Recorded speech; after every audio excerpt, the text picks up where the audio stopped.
Hello students, welcome to Bosco Campus Vision. I am Lakshmi V.S., Assistant Professor, Department of Commerce, Don Bosco College, Kottayam. This is the 8th lecture on Goods and Services Tax. This lecture is based on background of GST, which is the first module in the subject Goods and Services Tax for semester 6 students of BCom Tax Procedures and Practices. In previous lecture, we were discussing about advantages of GST, and in this lecture, we are going to discuss the topic shortcomings of GST. First one is fully dependent on digital technology. GST system is fully dependent on digital technology, and hence all risks associated with IT applications are prevalent in the tax collection and administration.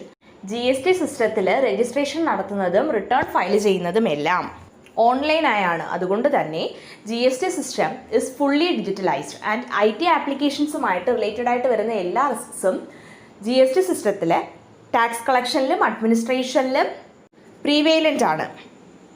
Second one is increased burden of complaints. Companies are required to register in all the states they operate in, which increases the burden on the business for excessive paperwork and compliance. അതായത് GST സിസ്റ്റത്തിൽ ഒരു company ഏതൊക്കെ സ്റ്റേറ്റ്സിലാണോ work ചെയ്യുന്നത് ആ സ്റ്റേറ്റ്സിലെല്ലാം register ചെയ്യേണ്ടതായുണ്ട്. And ഇതുവഴി excessive paper വർക്കിൻ്റെയും കംപ്ലൈൻസിൻ്റെയും ഒരു burden ബിസിനസ്സിന് bone ചെയ്യേണ്ടതായി വരുന്നു. Third one is increased costs due to software purchase.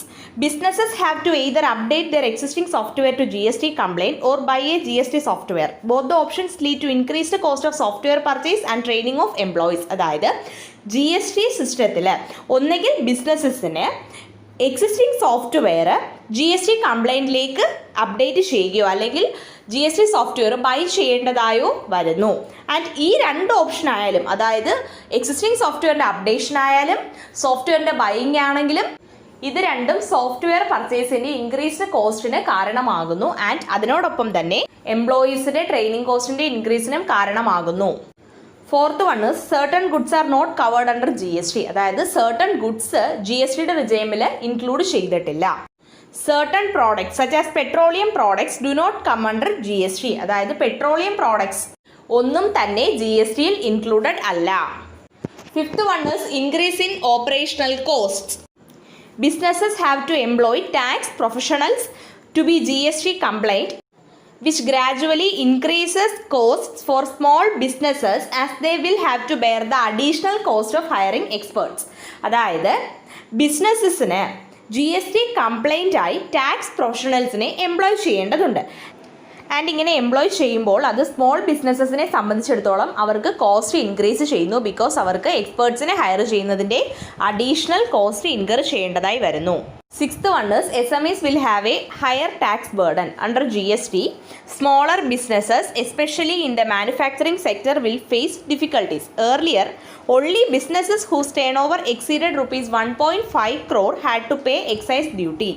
But now, any business whose turnover exceeds rupees 20 lakh will have to pay GST. അതായത് GSTയിൽ സ്മോളർ ബിസിനസ്സസ്, എസ്പെഷ്യലി മാനുഫാക്ചറിങ് സെക്ടറിലുള്ള smaller ബിസിനസ്സസിന് difficulties face ചെയ്യേണ്ടതായി വരുന്നു. Because മുൻപ് ഒരു ബിസിനസ്സിൻ്റെ turnover rupees 1.5 crore exceed ചെയ്യുമ്പോഴായിരുന്നു എക്സൈസ് ഡ്യൂട്ടി പേ ചെയ്യേണ്ടിയിരുന്നത്. But in GST turnover rupees 20 lakhനെ എക്സീഡ് ചെയ്യുകയാണ് എങ്കിൽ ആ ബിസിനസ് GST പേ ചെയ്യണം.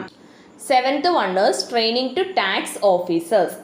Tax officers and other related officials need extensive and exhaustive training to implement and monitor the new rules in an effective manner. അതായത് GSTയിൽ new rules ഒരു effective മാനറിൽ implement ചെയ്യുകയും മോണിറ്റർ ചെയ്യുകയും ചെയ്യണം എന്നുണ്ടെങ്കിൽ ടാക്സ് ഓഫീസേഴ്സിനും മറ്റ് റിലേറ്റഡ് ഒഫീഷ്യൽസിനും extensive and exhaustive training needed ആണ്. ഇത്രയും പോയിന്റ്സ് ആണ് നമ്മൾ ഷോർട്ട് കമ്മിങ്സ് ഓഫ് GSTയിൽ ഡിസ്കസ് ചെയ്തത്.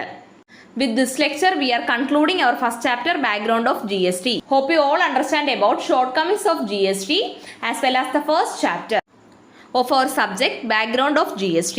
Thank you all.